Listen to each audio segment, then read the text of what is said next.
Tommy. Okay, we've got a little pizza going on here. This is not a pizza vid, folks, but I just wanted to show you the sauce that we used here. We used some of the sauce here for our pizza here tonight. And yesterday, I made a vid on tomatoes that I received from a fella down in Virginia. Well, I'm gonna make a dish with those tomatoes, and there wasn't quite enough tomatoes left to make this dish, but I'm gonna use this sauce to finish it off, so it's gonna be good. Stay tuned and we'll get started. All right, folks, next up, we're gonna make a little goulash here. Okay, we have our ingredients. Star of the show, we got some homegrown tomatoes, number one. I didn't think I was gonna be making this vid till next summer, but if you watched my last video, you know that friends sent me some fresh tomatoes, greenhouse tomatoes. They're fantastic. I don't have quite enough for what I want to do here, so I did have to get some supplemental cherries here. Santa Sweets, so they're called, and these are nice and sweet. These are about the only tomatoes that you can buy in the store around here that have any worth at all. The other tomatoes are just like, forget about it. Anyways, this is going to be like a goulash type deal my dad used to make, and I'm going to add also a little bit of my own homemade sauce to this. Normally I don't add any sauce, but this recipe really takes like a lot of tomatoes, so I want to make it now, so I'm just going to have to add a few of these little extras here, so not a big deal. I got some steak tip meat here. This is a whole beef loin, sirloin tip. I'm going to use this whole thing here, and we'll show you how we rock and roll. Let's head over to the fryer and we'll get started here. Okay, folks, you want to chunk your tomatoes out like so. Good sized chunks like this. This is going to be a stew. Okay, these particular ones here, I'm just cutting them in half, and I'm going to squeeze some of these seeds out so that I can save, because this is a nice tomato. So I picked the two biggest ones. I'm going to save the seeds, and I have the two biggest of the small ones, which is the Heinz variety, and I'm going to squeeze them. And the rest I'm going to chunk out like this and get them in the pan with some oil. All right, here, Tom, you got that, Tom? Can you see that, Tom? Cut them up in quarters like that, Tommy, right? All right, and see these little cavities here, Tom?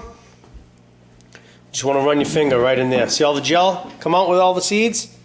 And the same one with that, see? Watch the gel come out. Did you see it, Tom? Uh-huh. Okay, so we're going to save the seeds like that, just in that little gel cavity there. Okay, and then we're going to add a little water to this once we get this one all seeded out, and we'll let this sit for about a week or so, let it ferment, and then we can rinse all the gel off and dry our seeds out for next year. Okay? Alright, can you see the tomatoes in there? Mm-hmm. Okay, that's cool. Alright, folks, I've decided I'm not going to use the sauce.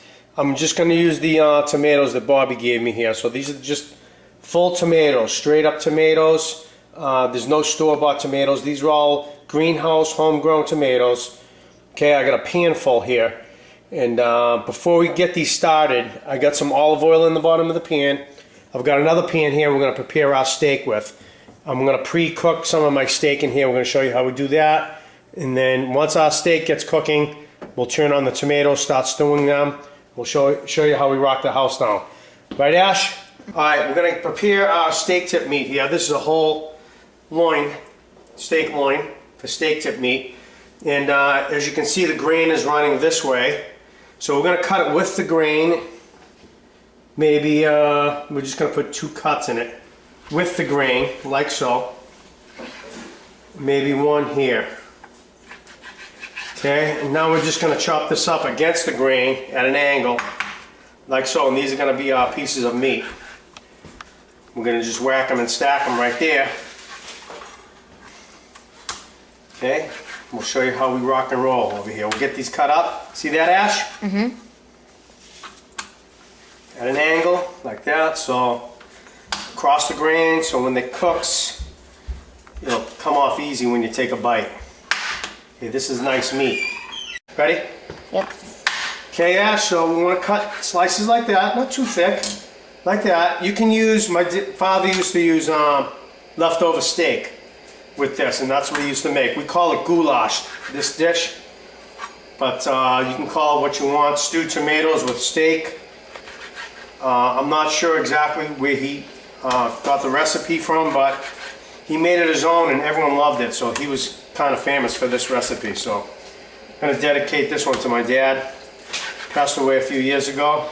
We miss him, and these are the things that he left behind for us. Stuff like this, so that's it. Enjoy it, folks. Let's get this rest of this chopped up ash, and we'll meet you back at the fryer later. Cut. Okay, folks, our meat's all chopped up here. We got our pan here. We want to put some olive oil in. We want a good amount of olive oil. This is going to be saturated in olive oil. We're frying these in olive oil. Okay, we're going to cook these about, I don't know, 75%. We're not going to cook them all the way. Cover the bottom of your pan with the meat, and we're going to add some,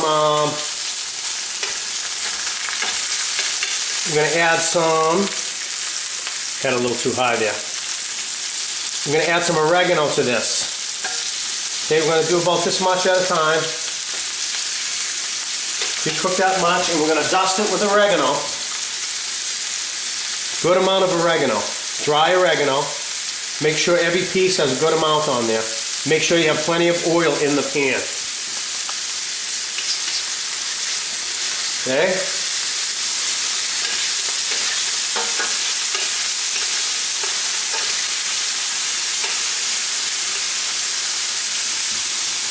Yeah, so what we're going to do is we're going to flip these bad boys. Flip them all over with the oregano, then we'll dust the other side. Okay? We're only going to cook this for about, not even, between 30 seconds and 45 seconds we're going to cook this meat for, so that it stays tender. Okay? So after 15-20 seconds, flip them all, and then we're going to dust the other side like so.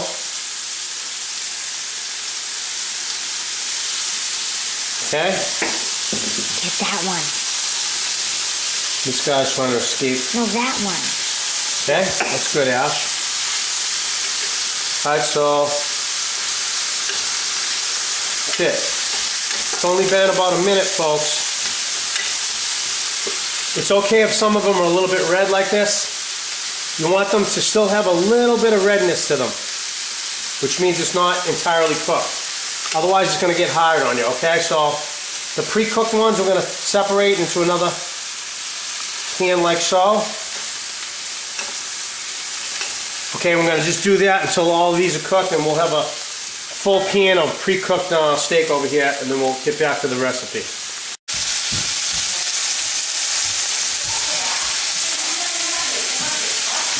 Okay, folks. All right, folks, we're going to add our black olives now. Okay, folks, the meat's all done. We're going to get to our stewed tomatoes. My cameraman is going to take the camera for a moment.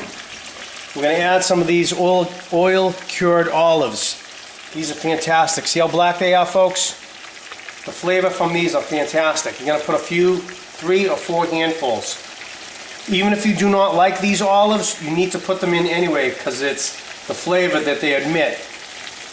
It's really, really good. I don't even eat these myself, but the flavor, you need these for this recipe. Okay, so you kind of want to pepper the top of this like so.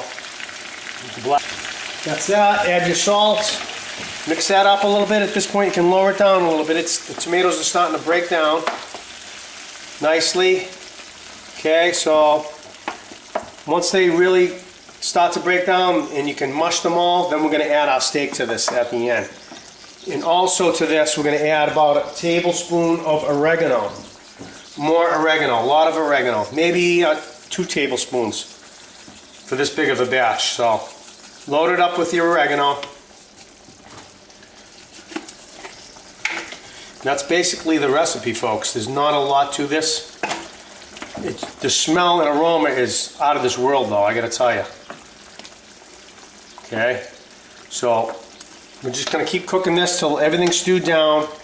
Get all our meat back in there. And we're just gonna cook this probably another 5 minutes. Remember, this meat is not cooked all the way, so it's gonna get cooked the rest of the way in here. Okay, so it's best to let this sit. Cook it for another 5 minutes and then shut it off and let it stay probably for 20 minutes in the sauce. so that it can pick up the flavors of the tomatoes and the olives and the oregano and so forth. Okay, you don't want to overcook it. You want that steak to stay nice and tender. Okay, we'll see you in a few minutes. Cut. Okay, folks, this is pretty much done. I added some more olives, okay? Another touch of salt. And I'm just going to let this sit for at least 15 minutes or so. Let it cool down, and all of the meat will really suck up the flavor of the tomatoes and the oregano. So I'm going to give this a taste test in a minute with some fresh Italian bread. We'll see you in a few minutes. That's just how we rock and roll here, folks. Rock and roll, baby. That's how we do it. That's what I'm talking about. Coming at you, baby.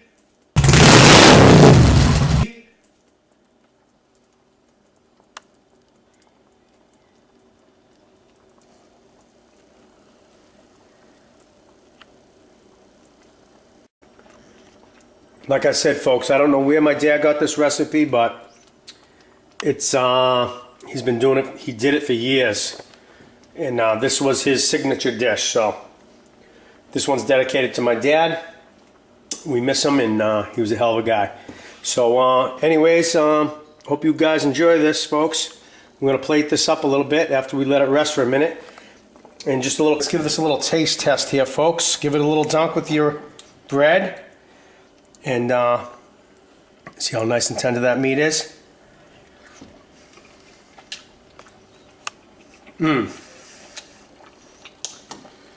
Wow. Fantastic, folks. You gotta try this. You cannot beat this. Fresh tomatoes, fresh Italian bread. Delicious.